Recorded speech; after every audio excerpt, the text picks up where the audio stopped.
Hello the students, welcome to Smart Knowledge. आज की जो वीडियो है उसमें हम pre board exam class 12 subject रहेगा फिजिक्स क्वेश्चन पेपर को सॉल्व करने वाले हैं। देखने वाले हैं कि किस किस तरह के क्वेश्चंस इसमें कवर किए गए हैं। सारे इंपॉर्टेंट क्वेश्चन रहेंगे, सो वीडियो को एंड तक जरूर देखिएगा। सबसे पहले आपको यहाँ पर जनरल इंस्ट्रक्शंस दी गई हैं, ठीक है। तो आइए स्टार्ट करते हैं। फर्स्ट क्वेश्चन है, which of the following diagram represent equipotential surface due to an electric dipole. तो इसमें आपका आंसर क्या रहेगा? आंसर आपका सी रहेगा, ठीक है। नेक्स्ट देखिए, a charge q is kept at the center of a hollow sphere of radius r, then the electric flux associated with the sphere is phi. If the magnitude of the charge and the radius of sphere both are double, then the electric flux associated with the sphere will be।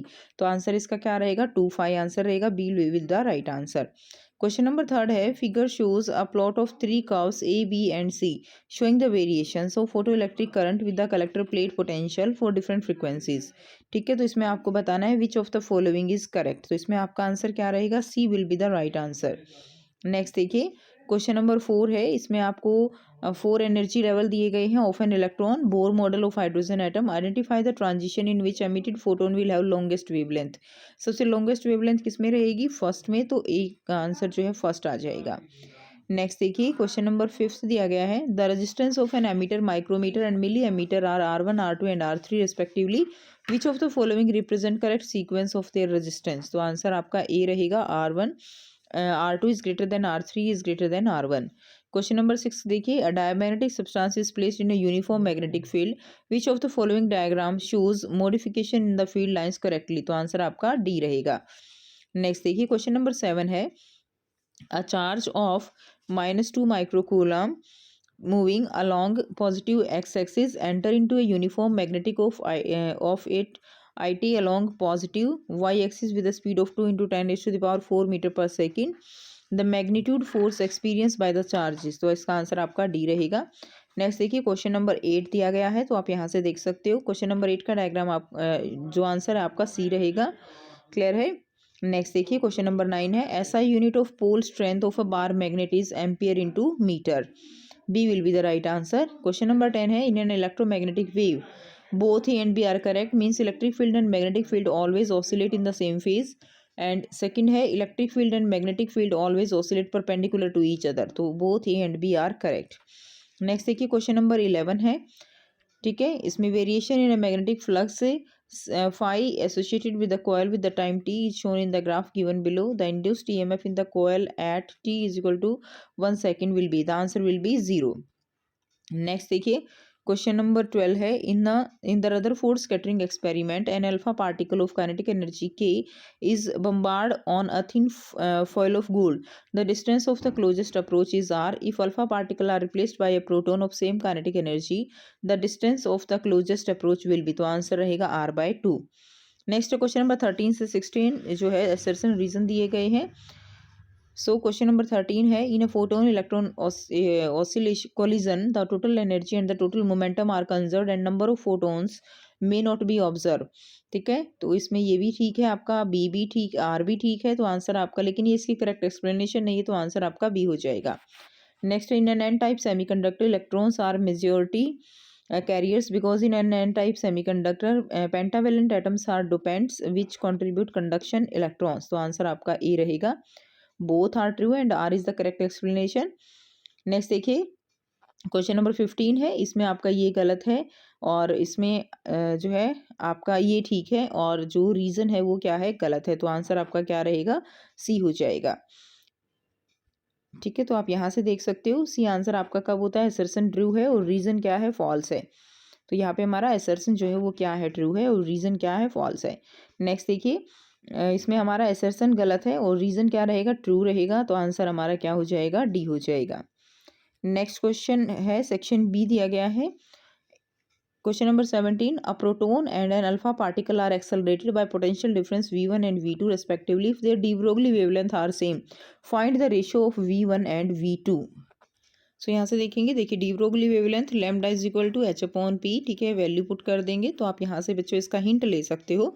बाकी complete solution आप खुद से करेंगे, ठीक है, but लगभग ये complete solution ही दिया गया है। तो यहाँ से आपका ये आंसर हो जाएगा v1/v2। आंसर आपका रेशियो निकालनी थी, तो आपका आंसर आ जाएगा 8/1। नेक्स्ट देखिए क्वेश्चन नंबर 18 है an AC signal is fed into two circuit X and Y and the corresponding output in the two cases are shown. ठीक है, एक्स एंड वाई में दिया गया है, तो identify the circuit X and Y. तो X क्या है यहाँ पे, एक्स जो सर्किट है that is half wave rectify है, और वाई जो है ये फुल वेव रेक्टिफाई है। आपको इसकी क्या लिखनी है, राइट वर्किंग प्रिंसिपल। तो आपको बहुत सिंपल है, डायरेक्ट है, तो आप इनकी वर्किंग प्रिंसिपल लिखनी है। नेक्स्ट देखिए क्वेश्चन नंबर 19 है you are given two lenses L1 of focal length 15 metre and large aperture L2 of focal length 1 centimetre and of the small aperture. Select objective and eyepiece to construct an astronomical telescope. Calculate magnifying power of this telescope in the normal adjustment. तो यहाँ पे जो L1 है, ठीक है, वो क्या हो जाएगा, ऑब्जेक्टिव पीस हो जाएगा, और L2 जो रहेगा स्मॉल अपर्चर वाला जिसकी फोकल लेंथ 1 सेंटीमीटर है, वो क्या हो जाएगा, आई पीस हो जाएगा।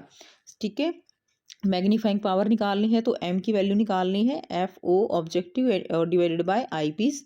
तो यहाँ से आप इसका आंसर देख लेंगे, m की वैल्यू आपकी आ जाएगी 1500। नेक्स्ट देखिए क्वेश्चन नंबर 20 है using Kirchhoff's law calculate potential difference across 400 ohm resistor in the given circuit diagram. Kirchhoff law लगा के अपने को ये सॉल्व करना है न्यूमेरिकल। तो इसमें loop A B C F A दी गई है, ठीक है, तो ये आ जाएगा loop C D E F C में 0, तो v equal to I1, r equal to 0, ये आंसर हो जाएगा। नेक्स्ट देखिए और में दिया गया है the resistance of a wire is measured as 2 ohm and 4 ohm at temperature 5 degree Celsius and 60 degree Celsius respectively. Find the temperature coefficient of resistance of the material of wire. उसके लिए formula लगा देंगे ये वाला, और यहाँ से हम अल्फा की वैल्यू निकाल लेंगे 1/55। तो ये जो है हिंट है, तो आप इसके अकॉर्डिंग कर सकते हो।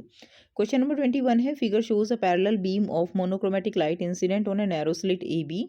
If the light wave reaching at any point P on the screen from point A and B have a phase difference of 7 pi, explain whether a bright of or a dark fringe will be obtained at point P. तो यहाँ से आप इसका answer देख लेंगे, ठीक है, ये हिंट दिया गया है secondary maximum and bright bond रहेगा। ठीक है, नेक्स्ट देखिए क्वेश्चन नंबर सेक्शन सी दिया गया है define the term binding energy, right N expression for it. तो बहुत इजी है, डायरेक्ट क्वेश्चन है, बाइंडिंग एनर्जी की डेफिनेशन बतानी है, एक्सप्रेशन करना है, ड्रॉ ए ग्राफ, ग्राफ भी कल आपको ड्रॉ करना है। draw a graph of binding energy per nucleon as a function of mass number. Clear? Next देखिए क्वेश्चन नंबर 23 है electric potential V as a function of distance x is shown, calculate electric field 4। तो इसके लिए करना है and hence draw a graph of electric field as a function of x। तो ये question आपको यहाँ से देख लेना है, तो आइए देखते हैं, ये इसका आंसर हो जाएगा ई जो है ये, ठीक है, फर्स्ट ये है, सेकंड टर्म ये हो जाएगी, थर्ड टर्म ये हो जाएगी, और ये इसका डायग्राम है, ठीक है, आप इसको दिखा दोगे। तो यहाँ से आप इसका आंसर देख सकते हो। नेक्स्ट देखिए उसके बाद नेक्स्ट देखिए क्वेश्चन नंबर 23 का और में दिया गया है 2 point charges plus q and -2q are placed r distance apart. ठीक है, तो इसका आप यहाँ से पढ़ लेंगे अच्छे से क्वेश्चन को। तो एक्स की वैल्यू आपको यहाँ पे फाइंड आउट करनी है, तो आइए देखते हैं इसका आंसर।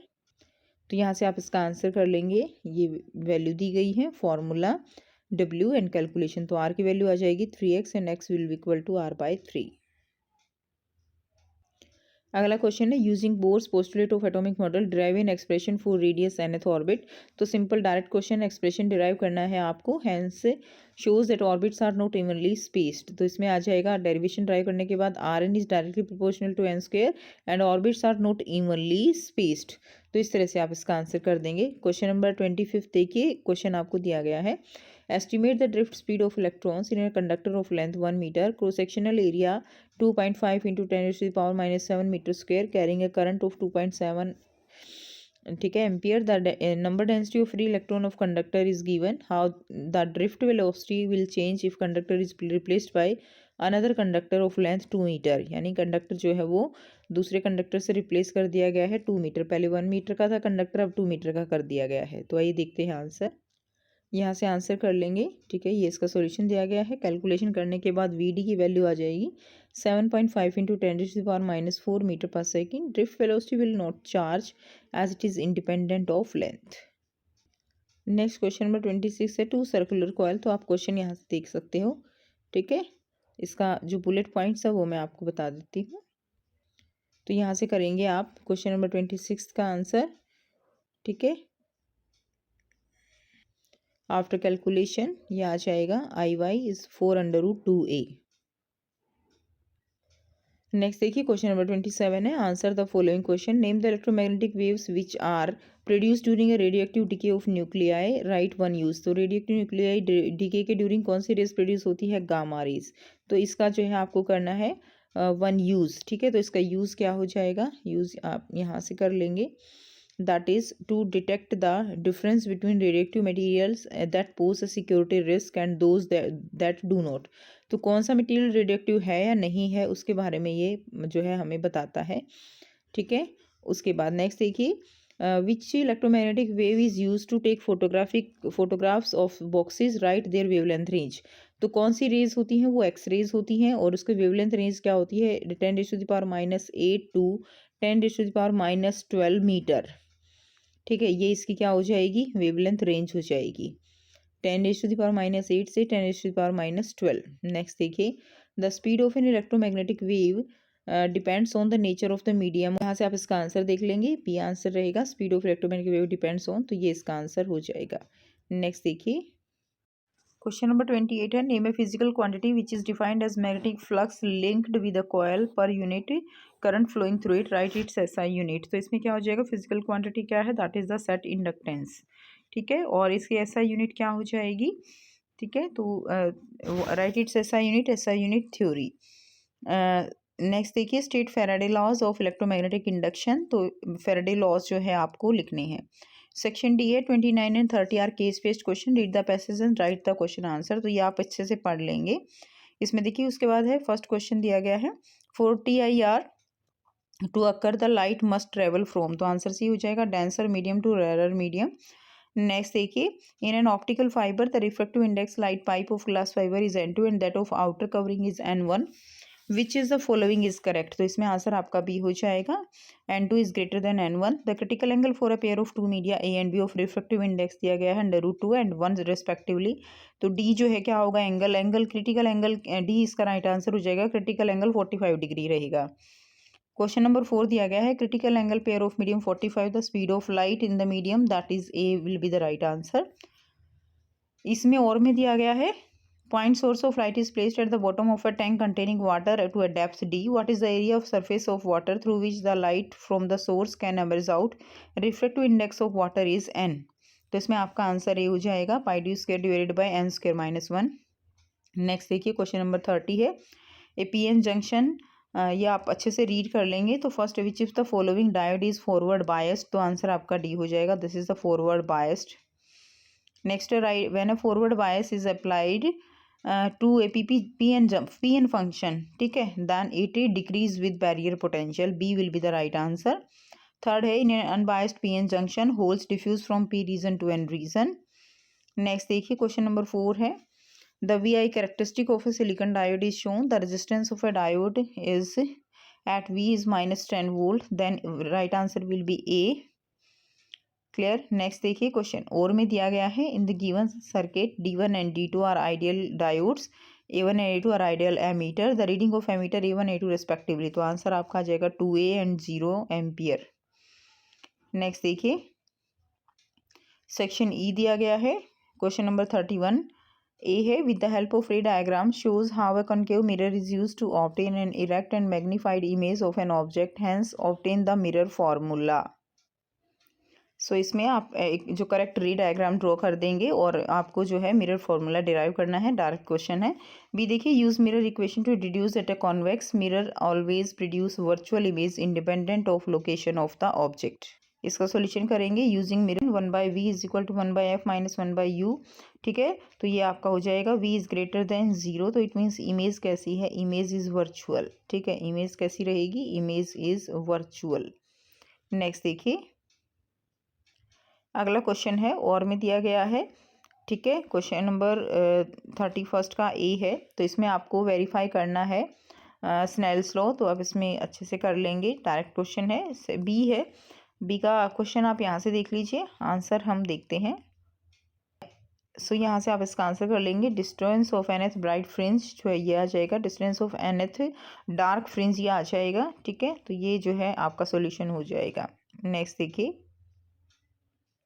नेक्स्ट क्वेश्चन नंबर 32 का ए देखिए, obtain expression for the capacitance of a parallel plate capacitor with air between the plates. तो आपको एक्सप्रेशन देना है for the capacitance of parallel plate capacitor, इसमें आपको करेक्ट डेरिवेशन कर देनी है। सेकंड देखिए, B two circular model plates each of radius 10 centimetre are kept parallel to each other 3 mm apart in air, its capacitance is C1 if the radius of each plate is increase two factor √2, तो factor से जो increase कर दी गई, ठीक है, and the distance of separation decrease to half of its initial value, its capacitance become C2। तो आपको C2 और C1 का रेशियो निकालना है। तो यहाँ से C1 की वैल्यू ये आ जाएगी, C2 की वैल्यू ये आ जाएगी, ठीक है। यहाँ से आप C2/C1 रख देंगे और इसमें डिस्टेंस का और जो दे रखा है कैपेसिटेंस का, उसमें सारी चीज़ें पुट करने के बाद आपका जो रेशियो आता है C2/C1 दैट इज़ द 4/1 हो जाएगा। उसके बाद क्वेश्चन और में दिया गया है डिराइव एन एक्सप्रेशन, तो आपको एक्सप्रेशन डिराइव करना है for the electric field at a point on the axis of an electric dipole of dipole movement, write the expression for electric field at aerial line when distance r from its centre r is greater than a। ठीक है, तो यहाँ से आप इसका expression लिख लेंगे। Direct question है। क्वेश्चन नंबर बी है 2 पॉइंट चार्जेस, ठीक है। तो ये क्वेश्चन दिया गया है, कैलकुलेट करना है magnitude of electric flux eight vertex A of the triangle, ये आपको बताना है। तो ये देखते हैं इसका आंसर। सो यहाँ से कर लेंगे आप बी का आंसर। तो ये डायग्राम बना लेंगे, E2 is equal to 2E1 और E will be equal to, ये आ जाएगा। नेक्स्ट देखिए, आगे सॉल्यूशन कुछ इस तरह से होगा, ठीक है। E की वैल्यू आपकी ये आ जाएगी। नेक्स्ट देखिए, क्वेश्चन नंबर 33 का ए है, an AC source of voltage V is equal to V0, ठीक है। ये क्वेश्चन आप यहाँ से देख लेंगे। तो इसमें आप क्या करेंगे, इसका फेज रिलेशनशिप जो है वो आपको बनाना है, फेज डायग्राम ड्रॉ करना है और करेक्ट एक्सप्रेशन आपको यहाँ से दे देना है। बी दिया गया है, an ideal inductor is in turn put across, ठीक है, सप्लाईज, ये वैल्यूज दी गई हैं। And will the current flowing through the inductor in the 2 cases be same, explain with the proper calculations. So इसमें आंसर रहेगा आपका नो आ जाएगा। एंड ये एक्सप्रेशन रहेगा, that is current age dependent on frequency of source, it will be different in 2 cases. तो ये bullet point रहेंगे जहाँ से आप आंसर सॉल्व कर सकते हो। उसके बाद नेक्स्ट देखिए, और में जो क्वेश्चन दिया गया है, आपको लेबल डायग्राम ड्रॉ करना है AC जनरेटर का, उसका वर्किंग प्रिंसिपल बताना है। And you have to obtain an expression for the EMF induced in a coil. तो आपको ये जो है अपने आप सॉल्व करना है, डेरिवेशन करनी है, डायरेक्ट क्वेश्चन है। नेक्स्ट है B, an AC generator consist of a coil of 100 turns and cross sectional area of 3 metre square, rotating at a constant angular speed of 60 radian per second in a uniform magnetic field of 0.04 T, calculate maximum EMF induced in the coil. So यहाँ से इसका answer कर लेंगे। E0 दिया गया है आपको, तो यहाँ पे वैल्यू आपकी 720 वोल्ट आ जाएगी। तो ये इसका आंसर हो जाएगा। तो ये था कंप्लीट पेपर, जिसमें जो इम्पोर्टेंट क्वेश्चन है वो आपको बताए गए हैं और सॉल्यूशन जो है वो केवल बुलेट पॉइंट्स दिए गए हैं। तो बाकी आप कंप्लीट सॉल्यूशन खुद से कर लेंगे। सो आपको यहाँ से काफ़ी हेल्प मिलेगी अपने एग्ज़ाम के लिए। सो अगर वीडियो अच्छी लगी तो वीडियो को ज़रूर से लाइक कीजिए, शेयर कीजिए और चैनल को कीजिए इसी तरह की और वीडियोज़ के लिए सब्सक्राइब। मिलते हैं आपसे नेक्स्ट वीडियो में। Till then take care.